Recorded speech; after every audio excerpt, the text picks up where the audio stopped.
Ismail Haniyeh की शहादत के बाद ईरान के मुमकिन जवाबी रद्द अमल के तनाजुर में मशरिक वस्ता में हालात तेजी से बदल रहे हैं। कई ममालिक की एयरलाइंस ने इसराइल और लबनान के लिए फ्लाइट्स मनसूख कर दी हैं, शहरियों को अलर्ट जारी कर दिए हैं। जबकि ईरानी सुप्रीम लीडर आयतुल्लाह खामनाई की जानिब से इसराइल पर बराह रास्त हमले के हुक्म के बाद ईरानी फोर्सेज ने हमले की तैयारी शुरू कर दी है।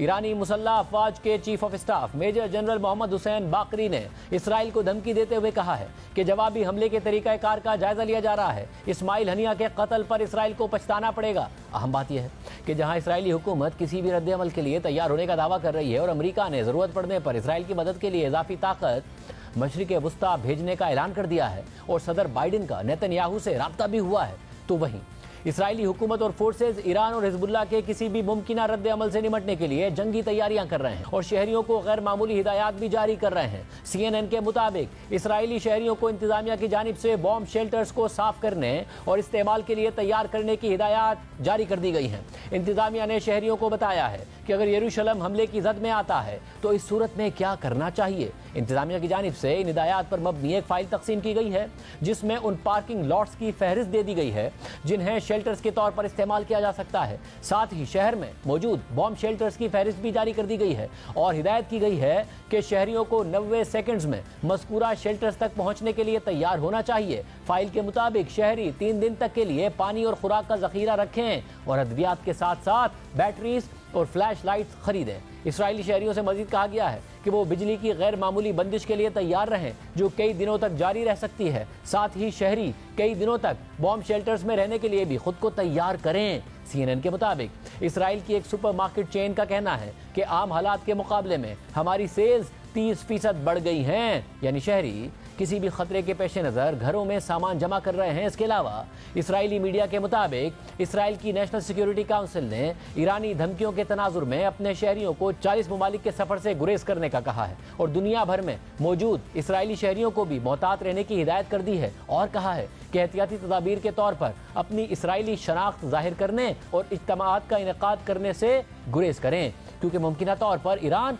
और उसकी प्रॉक्सीज बैरून मुल्क इसराइली अहदाफ को निशाना बना सकते हैं, जिनमें सिफारत खाने, मजहबी मकामात, कम्युनिटी सेंटर्स और कारोबारी मराकज़ शामिल हैं। जबकि इसराइली मीडिया के मुताबिक हुकूमती वज़रा को सैटेलाइट फ़ोन्स फराहम कर दिए गए हैं ताकि अगर ईरानी हमले के बाइस फ़ोन लाइन्स को नुकसान पहुंचे तो उस सूरत में सैटेलाइट फ़ोन्स को इस्तेमाल किया जा सके।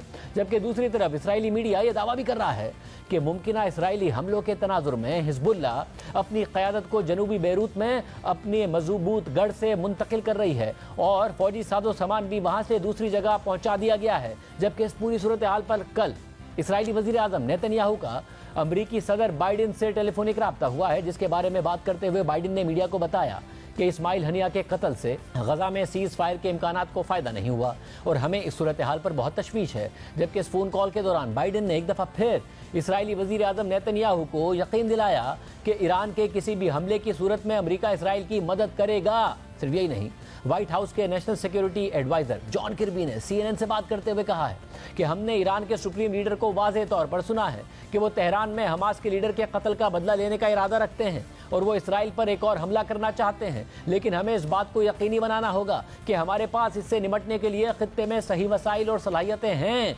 जॉन किर्बी के मुताबिक ज़रूरत पड़ने पर मशरिक़ वस्ता में वसाइल मुंतकिल करने के लिए अमरीका तैयार है। अमरीका हमेशा मशरिक़ वस्ता में अपनी फौजी क़ुव्वत का जायज़ा लेता रहता है ताकि अपने फौजियों, अपने तनसीबात और अपने इत्तिहादी जैसे कि इसराइल के दिफा के लिए जो चीज़ें चाहिए वो यकीनी तौर पर हमारे पास हों और ये सपोर्ट इंसानी और हार्डवेयर दोनों शक्लों में हो सकती है। इसराइल जंग की तैयारी कर रहा है और अमेरिका एक दफ़ा फिर इसराइल की मदद के लिए हर हद तक जाने के लिए तैयार नजर आ रहा है, मगर ईरान एक के बाद एक जारहाना और धमकी आमेज बयान जारी कर रहा है और ईरान की तरफ से अक़वाम मुत्तहिदा के सेक्रेटरी जनरल को भी बराह रास्त आगाह कर दिया गया है कि वो इस्माइल हनिया के कत्ल का बदला जरूर लेगा। ईरानी न्यूज़ एजेंसी तस्नीम के मुताबिक ईरान के निगरान वज़ीर ख़ारजा अली बाकरी का अक़वाम मुत्तहिदा के सेक्रेटरी जनरल एंटोनियो गुतेरेस से टेलीफोनिक राब्ता हुआ है, जिसमें निगरान वज़ीर ख़ारजा ने अक़वाम मुत्तहिदा के सेक्रेटरी जनरल को मुतल्ला किया है कि इस्माइल हनिया के कत्ल के बाद ईरान इसराइली हुकूमत के खिलाफ इंतकामी कार्रवाई के अपने हक से किसी भी सूरत दस्तबरदार नहीं होगा और सेहूनी मुजरिमों को सज़ा देकर रहेगा। अहम बात यह है कि इसराइल की जारियत की वजह से मशरिक़ वस्ता एक दफ़ा फिर जंग के दहाने पर पहुंच गया है। इसराइल ने अचानक 24 घंटे के दौरान हमास के सियासी विंग के सरबराह इस्माइल हनिया को ईरान में और हिजबुल्लाह के नायब कमांडर फवाद शुक्र को लेबनान में कत्ल कर दिया, जबकि हमास की अल-क़स्साम ब्रिगेड के सरबराह मोहम्मद देफ को भी 13 जुलाई को कत्ल करने का दावा कर दिया। लेकिन माजी में इन तंजीमों की मरकजी क़यादत को इसराइल ख़त्म कर चुका है, मगर फिर भी ये मुज़ाहिमती तंजीमें न सिर्फ कायम रहीं बल्कि मजीद शिद्दत के साथ काम जारी रखा और जो नई क़यादत सामने आई वो ज़्यादा सख्त गिर नजर आई। इस हवाले से अल जज़ीरा में शाया होने वाले तज्ज़िये के मुताबिक इसराइल गुज़िश्ता कुछ दिनों में अपने कई अहम मुखालिफिन को मार चुका है, जिनमें हमास और हिजबुल्लाह के अहम रहनुमा शामिल हैं। लेकिन जहाँ इसराइल के इक़दामात को उसकी ताकत का मुज़ाहरा समझा जा रहा है, तो वहीं ये भी मुमकिन है कि ये हलाकतें तमाम इसराइल मुखालिफ ग्रुप्स को मुत्तहिद होने का मौका फराहम करके इसराइल की सलामती और खित्ते के लिए मज़ीद नुकसानदेह साबित हो सकती हैं। हमास की क़यादत में इत्तदाल पसंद आवाज़ समझे जाने वाले इस्माइल हनिया के कत्ल ने मुमकिना तौर पर हमास को इसराइल के खिलाफ मज़ीद सख्त और समझौता ना करने वाले मौक़िफ़ की तरफ धकेल दिया है। इस्माइल हनिया को एक हकीकत पसंद सियासी रहनुमा के तौर पर जाना जाता था। उन्होंने माजी में कई दफ़ा जंगबंदी के लिए मुज़ाकरात किए थे और अब भी वो इन्हीं कोशिशों में मसरूफ़ थे कि गज़ा में जंग बंदी हो जाए। माजी में इस तरह के वाक़े ने हमास के मौक़िफ़ को मज़ीद सख्त गिरी की तरफ धकेला है। 20 साल पहले मार्च 2004 में हमास के उमर रसीदा बानी शेख अहमद यासीन को इसराइल ने कत्ल कर दिया था। आर्टिकल के मुताबिक शेख अहमद यासीन की ज़ेर क़यादत हमास सऊदी अरब के साथ मुंसलिक थी और उसे आला दर्जे के हथियारों तक महदूद रसाई हासिल थी, मगर जब खालिद मिशल ने हमास की क़यादत संभाली तो वो हमास को ईरान के ज़्यादा करीब ले गए। सऊदी अरब के बरक्स ईरान हमास को रॉकेट डिज़ाइन और दीगर फौजी टेक्नोलॉजी फराहम करने लगा। 2017 में इस्माइल हनिया की जानिब से सियासी विंग की क़यादत संभालने तक हमास मुकम्मल तौर पर ईरान के असर वसूख में आ चुके थे और उसने आला दर्जे के हथियारों का एक ज़बरदस्त ज़ख़ीरा भी बना लिया था। इसी तरह माजी में इसराइल की जानिब से हिजबुल्लाह के लीडर के कत्ल ने उन्हें भी एक सख्त गिर मौक़िफ़ की तरफ धकेल दिया था। इसराइल ने 1992 में हिजबुल्लाह के सेक्रेटरी जनरल अब्बास मसूवी को उनकी अहलिया और 6 साला बच्चे के साथ कत्ल कर दिया था। अब्बास मसूवी की मौत के बाद हिजबुल्लाह की क़यादत संभालने वाले हसन नसरुल्लाह ज़्यादा करिश्माती और मौसर रहनुमा साबित हुए। हसन नसरुल्लाह ने हिजबुल्लाह के इलाकाई असर वसूख और ताकत को काफ़ी ज़्यादा बढ़ा दिया। हसन नसरुल्लाह को हिजबुल्लाह के कमांडर फवाद शुक्र के उरूज का क्रेडिट भी दिया जाता है और फवाद शुक्र के बारे में यह ख्याल किया जाता है कि उन्होंने हिजबुल्लाह को जदीद तरीन असलहे तक रसाई दिलवाई, जिनमें जदीद तरीन गाइडेड मिसाइल्स और लॉन्ग रेंज रॉकेट शामिल हैं। अगर माजी में इस तरह के कत्ल के नताइज पर नजर डाली जाए तो ये नहीं कहा जा सकता कि किसी मिलिट्री कमांडर या इस्माइल हनिया जैसे रहनुमा का कत्ल इन ग्रुप्स को इसराइल का कम ताकतवर दुश्मन बनाएगा। तारीख बताती है कि इसराइल की जानिब से किसी आला सियासी या फौजी रहनुमा का कत्ल, जिसे इब्तिदा में तो गेम चेंजर के तौर पर समझा जाता था, मगर बाद में इस मकतूल शख्सियत की जगह एक नए पुरअज़म और माहिर शख्स ने ले ली। गुज़िश्ता 40 सालों में इसराइल की पॉलिसी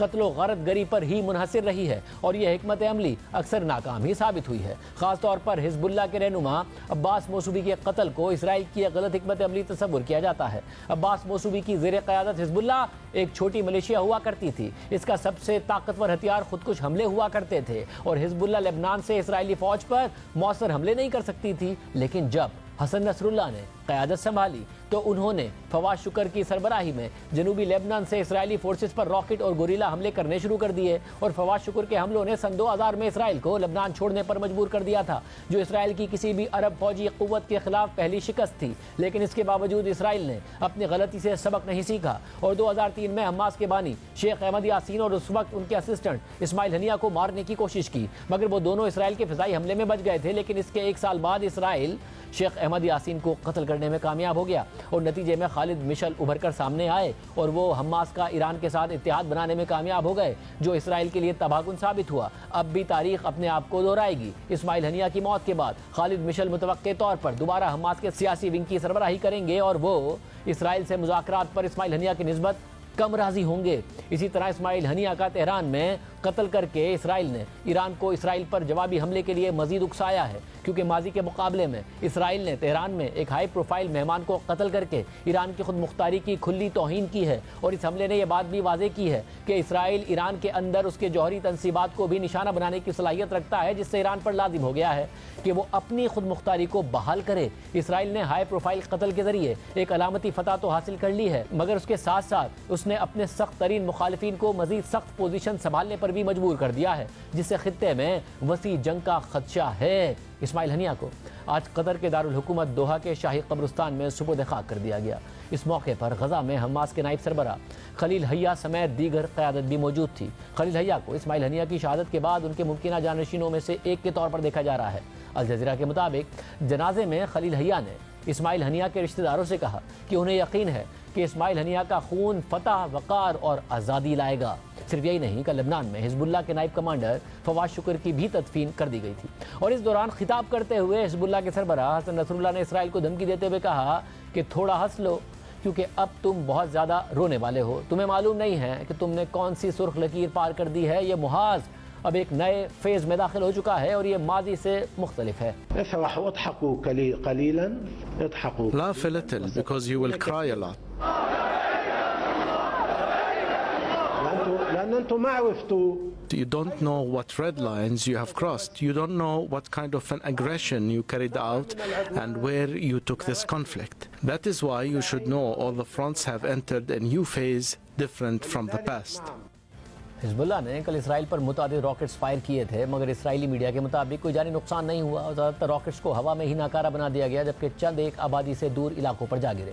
حزب اللہ اور اسرائیلی فورسز ماضی میں بھی آمنے سامنے آ چکی ہیں مگر اب ان دونوں کی طاقت میں کافی اضافہ ہوا ہے۔ 2006 میں 34 دن تک حزب اللہ نے اسرائیل کے ساتھ لڑائی کی تھی۔ اس جنگ کے بعد جہاں اسرائیل نے امریکہ کی مدد سے اپنی فوجی طاقت مزید بڑھائی ہے اور راکٹس کو فضا میں تباہ کرنے کے لیے آئرن ڈوم تیار کیا ہے تو حزب اللہ نے بھی ایران کی مدد سے اپنی فوجی طاقت میں کافی اضافہ کیا ہے۔ اہم بات یہ ہے کہ ابھی تک ایران نے اسماعیل ہنیہ پر حملے کی تفصیلات جاری نہیں کی ہیں لیکن اس حوالے سے ایک تحقیقاتی کمیٹی تشکیل دے دی ہے جس میں پاسداران انقلاب، انٹیلیجنس اور پولیس حکام شامل ہیں۔ مگر کل امریکی اخبار نیو یارک ٹائمز نے دعویٰ کیا تھا کہ اسماعیل ہنیہ کو 2 ماہ پہلے پلانٹ کیے گئے بام کے ذریعے نشانہ بنایا گیا۔ اخبار نے نشانہ بننے والی بلڈنگ کی تصویر بھی شائع کر دی تھی۔